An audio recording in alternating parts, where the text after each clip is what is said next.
Hey, what's going on, everybody? This is Hoobie186 coming back at you with another video. And I figure since the Vita is going to be coming out in Japan and this month, I might as well just do a little bit of a retrospective of its predecessor, the PlayStation Portable. I have it right here. So I got Charlie Brown in the background. This is the original model, the 1000 model. I actually have two PSPs. I have a 2000 model inside, but the problem with the 2000 model with mine is that it's fucked up, so it won't turn on. And the reason why I got the 2000 model is because this one wouldn't read the UMDs. So yeah. But anyways, before I continue, I'll start off, with my history with portable gaming. I was not a fan of either the Game Boy or the Game Boy Color. Not because they were bad. It's just, for me, I kind of wanted the type of games that I can play on a console, and I didn't get that with the Game Boy. I didn't get that with the Game Boy. At least the same quality. I'm not saying the games were bad or nothing like that. It's just I wanted the console experience, but just on a portable, and compared to the Super Nintendo, the Game Boy, and the Game Boy Color, didn't give me that. I did, however, like the Game Boy Advance, because the Game Boy Advance gave me a little bit more of that Super Nintendo type feel to it, where you had games like Tony Hawk played very well on there. Obviously it had the Fire Pro Wrestling games 1 and 2, so I'm a big Fire Pro Wrestling fan. So that was good. That was good. I like the SP. That is by far my favorite Nintendo portable. But then then you get to the DS and the PSP, and like for me, even though the DS had, I'll probably say the DS had a better library of games, like a better more variety. And overall, I think it was just a better. To me personally, for gaming, it was a better device, because you had a lot of games that utilized the stylus very well, and it had a lot of advantages over the PSP, even though the PSP was more powerful. But for me personally, the reason why I bought this, let me put it back up there. The reason why I bought this is because, for one, I got the console experience from this. You know what I mean? Like, I got the feeling of playing something that was equivalent to what I was playing on my PS2, or at least at the time. I got it on this, and plus, obviously you can play movies. You can download movies. I downloaded movies, but download movies, download music, and it was just, to me, it fit me more as what I was looking for a portable device. It fit me more. Actually, wow, it looks pretty good here. Wow. Alright, cool. But anyways, sorry, I'm just ogling the great quality of my camera. But yeah, but the PSP, it fit what I wanted in a portable device. Now, it's not the PSP is definitely not perfect by any stretch of the imagination. I'll start off by saying that the UMD was it's a fail. It's a big fail on Sony's part. Now you can't call something a universal. You can't put anything universal in it if you can only use one device on it. That's what I'll start off by saying. Call it a universal media disc, but you can only play on the PSP. I mean, I get why they did it, but it failed. It failed, and them going to the flash cards that the DS is using, I think, is a smart move. Very smart move, in my opinion. Because, I mean, let's face it, UMDs were a pain in the ass to use. And, I've had my problems with them. Like, I think I have 3 games that no longer work because, the UMD, I could go deeper into it, but I'm not going to bother. It just pisses me off every time I think about it. So, the UMDs also for the controls. Obviously, let me see here. Let me see if I focus this in. The slider pad right here. It's not terrible, but analog stick is greatly appreciated, and thankfully You know, after thankfully Sony listened to us, and they're gonna put an analog stick, and they're gonna put 2 of them. So that's good. Also, the control, like I remember playing Street Fighter Alpha, Street Fighter Alpha 3. Sorry, I don't know. My head's going nuts today. But Street Fighter Alpha 3 Max on here, and and every time I would play, I would get like severe cramps, because of the D-pad.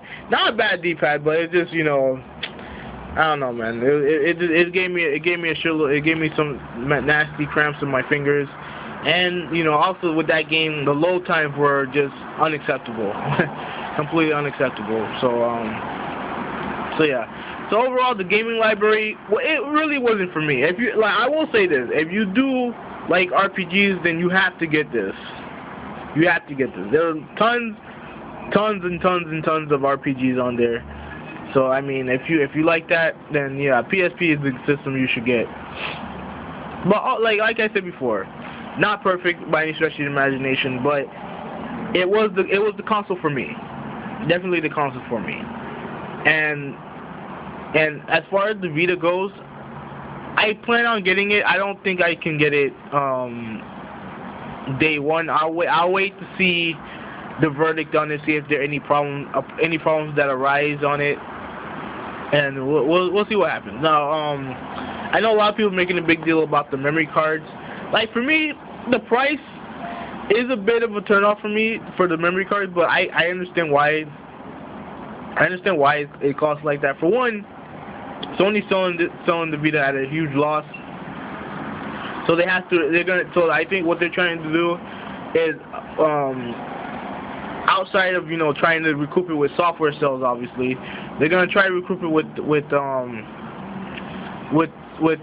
accessories. And I mean, I understand. It just, like, to me, my biggest problem with it is that you can only use the memory cards that they provide for you, and I think that's kind of I get it. It's shady business practices. I get it, but it's kind of shady. I gotta call it what it is. But what else? I heard that there's no USB port on there. Also, like I heard that they don't have one of these. If you guys can see,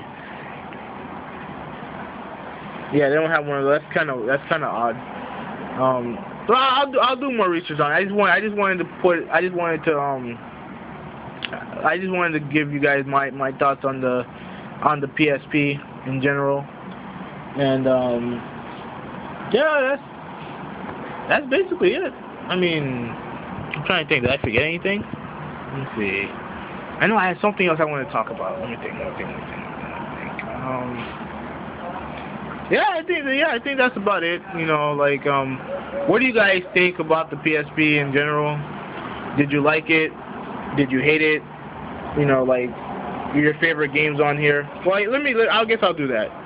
Well, I think I owned like about 10 games on here in general, so I didn't have a lot. So, but I would say if anybody like fighting games, the absolute one of the best fighting games that's ever been, in my opinion, has ever been on a portable was Tekken 5 Dark Resurrection. It was basically Tekken 5 with basically their equivalent of DLC. You know what I mean? Like, you got all the characters from 5. You got 3 new characters actually. You got Lily, you got Dragunov, and you got Armor King. What else did you get? You got a couple of other game modes. I think they had Tekken Bowling on there also. They had Tekken Bowl. They had Tekken Dojo. They had added tons of great features on it. And I put anybody who owns a PSP and they want a good fighting game, Tekken 5 Dark Resurrection is the game for you. The only thing that the PS2 version had over the PSP was the graphics. Even though graphically on here it still looks phenomenal. But I will admit that the PS2 Tekken 5 does look better than this one, but even still, it still looks great. So anyway, what do you guys think about the PSP? And do you think it was a failure? Because for me, I'll put it to you like this: if you're gonna compare it to the DS, obviously it was a failure. But you have to also remember, like how many portables that went up against Nintendo that sold 70 million. I don't remember Sega doing that with the Game Gear. And me personally, I thought the Game Gear was a lot better than the Game Boy. But you know, obviously the Game Gear had its problems. So you know, I'm not gonna get into that. But yeah, like for me, a failure is something that just doesn't sell. It just doesn't sell at all. And as far as I'm concerned, if you could sell 70 million units, then yeah, you're doing something right. So, do I think the PSP was a failure? No, it wasn't a failure. It wasn't a failure. It's just that the DS was just right place, right time. And I guess I'll talk about the portable market real quick. Do I think that the Vita is going to succeed? I don't know. I really don't know, because obviously it may run into the same problem as the 3DS did when it first launched. Outside of the not having any games for it, like the 3DS had, which I don't think the Vita is gonna suffer from that. It's just that the market's changed a lot, and you got people where for one 3DS or one Vita game they could buy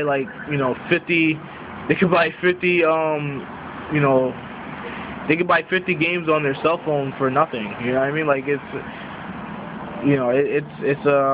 the market's changed a lot, and it's gonna be tough. I'm holding out hope, because I do think that the device is far more innovative, and I think that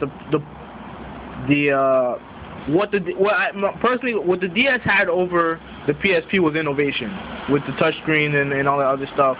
And I do think that now I think the roles have been reversed. I do think that the dual analog sticks is a big deal for a lot of gamers.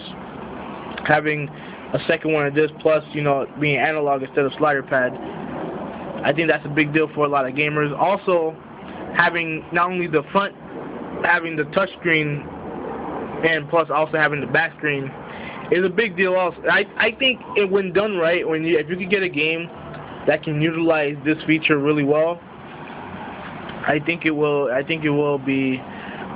can be a big hit. But with the market the way it is, it's gonna be tough. But it is what it is, and I'll wait to see, at least till next year in the summertime, if I'm going to buy one, buy a Vita, and see how it is. But I'm sorry, I'm kind of rambling on. I've been all over the place. It's just I don't write anything. I just kind of go with the flow. So hope you guys enjoy. This is Hoopy 186. I'm out.